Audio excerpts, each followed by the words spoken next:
Ya kalau punya ide itu jangan cuma ide, jadi wujudkan dalam bentuk prototipe gitu. Jadi kalau memang ada orang bijak bilang kesuksesan itu berawal dari ide yang tervalidasi. Jadi nggak cuma ide-ide doang, tapi harus memvalidasi. Kita aja udah sampai berkali-kali Bu ya, dapat masukan sana, revisi, masukan sana, itu yang tervalidasi. Alhamdulillah.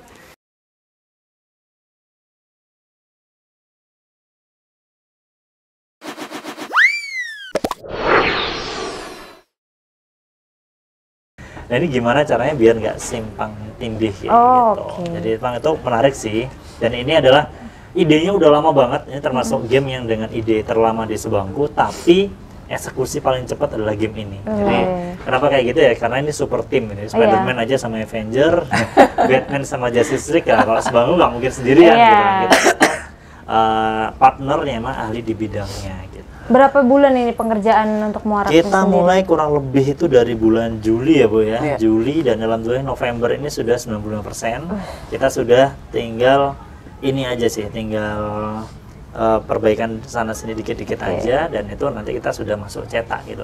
Dan kemarin kita sudah sampai sekitar 5 kalian lebih itu diuji coba kan, tapi nanti mungkin Bu Wiwit ya ceritanya. Itu ada ke UMKM, ada ke pemerintah, nanti Bu Wiwit aja yang cerita. Kalau untuk AR-nya sendiri, itu akan di Play Store atau? Iya, nanti di Play Store, dan itu gratis, dan itu udah include dari game ini. Udah include ya berarti ya. Kalau menurut Bu Wiwit gimana?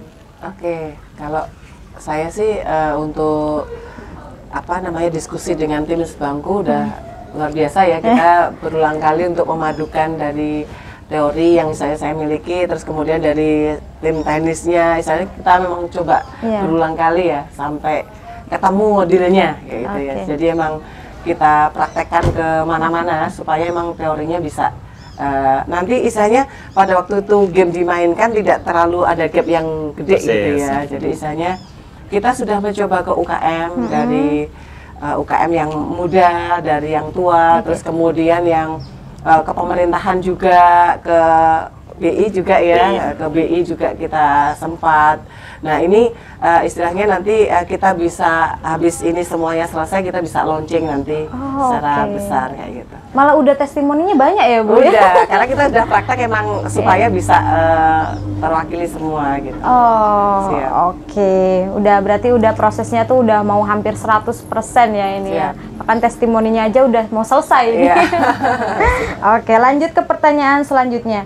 Apa harapan dari proyek ini? Nah, mungkin dari Bu Wiwit. Siap, pastinya karena niatnya kita pertama itu untuk edukasi.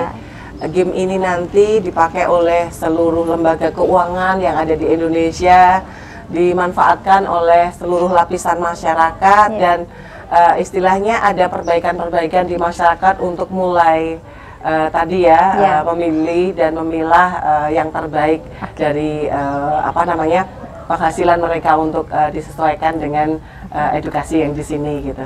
Jadi bukan sekedar terbatas ini jadi sebuah game, tapi jadi satu basic di kehidupan nyata ya.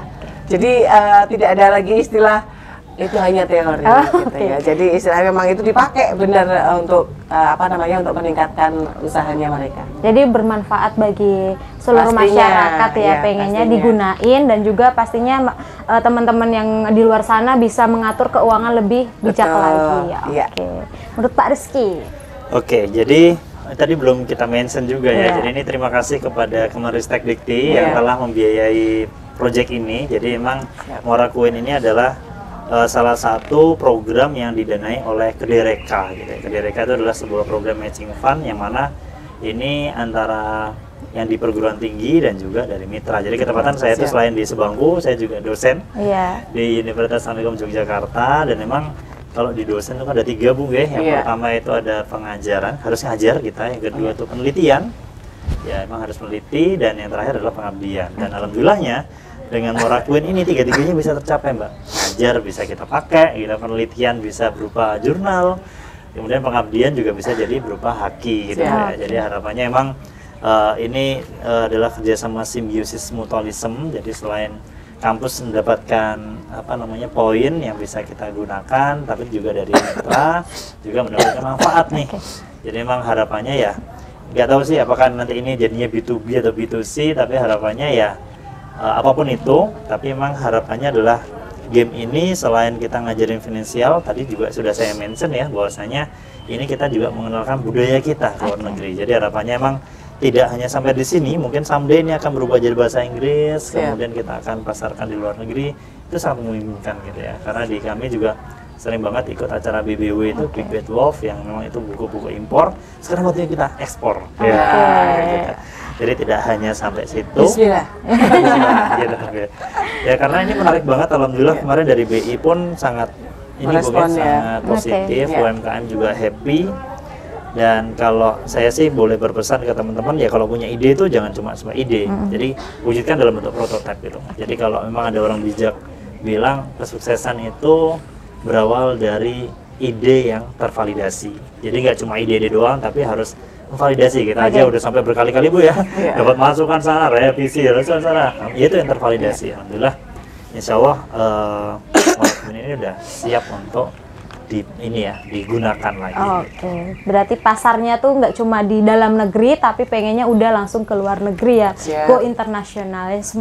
Kalau misalnya untuk online sendiri, mau dipasarkannya di lewat apa? Itu mungkin ke Bu Wiwit ya. Oke. Bu Wiwit kan ini manajemen ya Bu ya. Ini udah ngomongin manajemennya udah masuk nih. Gimana cara dapetinnya? Iya, gimana cara dapetin income-nya? Ya pasti tadi pakai jaringan Mas Rizky dulu. Oh.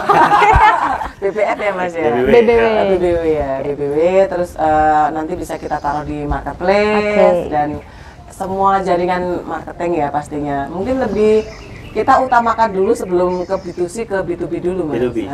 Nanti arahannya kan lembaga-lembaga pemerintah segala macam itu mulai aware di sini, karena memang sebenarnya setahu saya sudah banyak ya yang dilakukan dari pelatihan segala macam gitu. Cuman mungkin bisa nanti ditingkatkan, ada tambahan dari gameboard kita. Berarti ya, karena itu juga menarik sih Mbak Desti. Kemarin kan kayak KPK tuh bikin board game juga, bahkan ada 11 judul board game yang itu dikenalkan untuk pendidik karakter Bu, biar anak-anak sejak dini tuh nggak ada korupsi. Gitu. Terus Kemenparekraf kemarin juga sudah pakai board game tentang kopi, itu dipakai untuk ini apa namanya bingkisan ya. Untuk, jadi ketika mereka pameran di luar negeri, bingkisannya itu bukan buku macam-macam, tapi board game. Jadi itu akan lebih interaktif kan akhirnya. Jadinya itu mengenalin tentang kopi-kopi di Indonesia. Gitu. Nah ini kenapa enggak gitu kan? Mungkin satu bank di Indonesia atau mungkin ini CSR atau apapun itu bisa banget. Gitu loh.